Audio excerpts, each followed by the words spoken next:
This tech lets you generate charges not just while you're doing maps, but also against bosses. Even without charges, before fighting the boss, you just need to hit him a couple of times and bam, charges are coming up like magic. There is a couple of other methods to get power charges for our monks, like the profane ritual or with the frenzy charges, but this one works pretty well against bosses even without having charges at the beginning of the fight. It's not so complex, you don't need much skills to do this, and the only thing you really need is critical hit. So that's what I'm gonna explain in this video, how that tech works. Don't forget to subscribe. So hello guys, my name is Wilson and welcome to one more video. We are talking about these methods. This is the one I've been using and I'm gonna explain how you guys can use the same methods to get some charges without doing much stuff. As you guys can see, I only have 3 skills. I have Tempest Flurry, Tempest Belt, Charge Staff. That's the only thing I use to do every content, bosses, maps, pinnacle bosses. It's only 3 skills basically. And the way this works, so when you are doing maps, that's pretty easy. As you guys can see, I have this node here, the resonance. So instead of getting frenzy charges, we get power charges, which most of the monks use because it's one of the easiest ways to get charges. So when I'm doing maps, I don't need to worry much about that. If you electrocute them, you can do both things with support gems. If you electrocute them or freeze, you get charges. But especially when it's a pinnacle boss that you start without charges, it's a bit more complicated because to get him freezed or electrocuted, it's gonna take a long time and we don't want that. So the way I've been doing is with cast on critical. So for these methods you need at least critical strike, and I must say I don't have much. At the moment I have 45.65. It does look much, but it's more than enough for these methods to work. So I'm using cast on critical, alright? And we have combat frenzy. So basically every time we hit a critical hit on the boss, on the enemy, we get some more energy. So one way to get more energy is using the support gem, which gives you 40% more increased energy. And then we just need critical, and when we crit the enemy, we can apply the sniper's mark.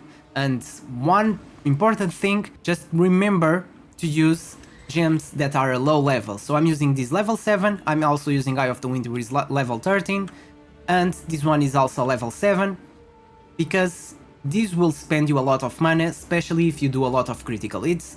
So the less cost of mana here, the easier will be for you. Okay, there's something you can use to keep your mana up that I will explain you, but this works pretty well. So every time we land a critical hit, we're gonna land the sniper's mark, and basically when the next critical hit on the target receives the mark to deal extra damage and grants you a frenzy charge. So besides giving you a frenzy charge that will be converted to a power charge, it also does extra damage and gives you 1 frenzy charge that will be converted to a power charge.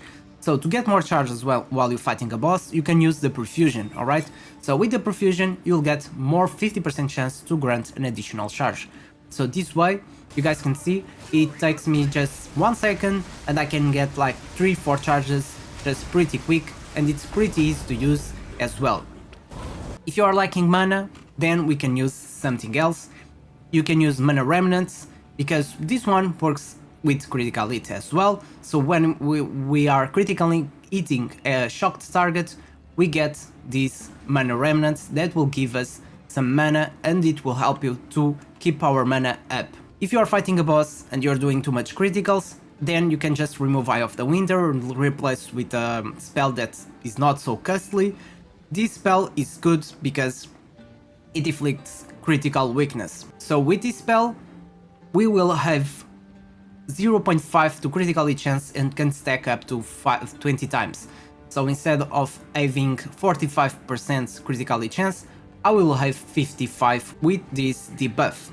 So this works pretty well. I've been using this all the time and I think it's one of the easiest ways to get charges when you don't have none and you need to fight a pinnacle boss. Of course, you're gonna lose some damage at the beginning if you don't have fully charged stuff, but it's much easier than, that's just my opinion, I think it's much easier than all the other methods that everyone is using, alright? This one gives you charges, you can use it while clearing maps as well, but it's not so effective to clear maps with this because will be one-shotted, so this will not be activated because we need to deliver a critical hit on a live enemy, alright? So this is perfect when fighting a boss. So when I'm fighting a pinnacle boss, I don't need this to fight a map boss, but for a pinnacle boss, especially when you already have the +4 difficulty, you can just use perfusion. If instead of using on combat frenzy, you can use it here, alright? You don't even need to use combat frenzy against a boss. You can use it here, and this sniper's mark will give you charges, enough charges to keep you fully with the fully charged stuff. And this works pretty well. It's really easy, as you guys can see. This is a really easy build to use. It's just Tempest Fury, charged stuff, Tempest Belt. You don't need to worry about anything. This is auto-casted. Combat Frenzy will auto-generate. Grim Fist gives you energy shields. We have Herald of Ice, Herald of Thunder. I will do another video next to this one explaining my build, how it works, but I thought it would be important just to make a video talking about charges, because I know everyone uses different methods. There's the method with the Profane Ritual and Sacrifice and another spell that you can just spawn undead, but you need to use another scepter, another weapon, and then you're just gonna sacrifice your undead minions, and that will give you fully charged stuff at the beginning of the fight, and that's pretty good, but you need more skills, it's a bit more complex, and I found out it's not the most effective way to do more damage in a short period, but it's more effective in a way that it doesn't give you much work, much trouble, and it's pretty easy to use.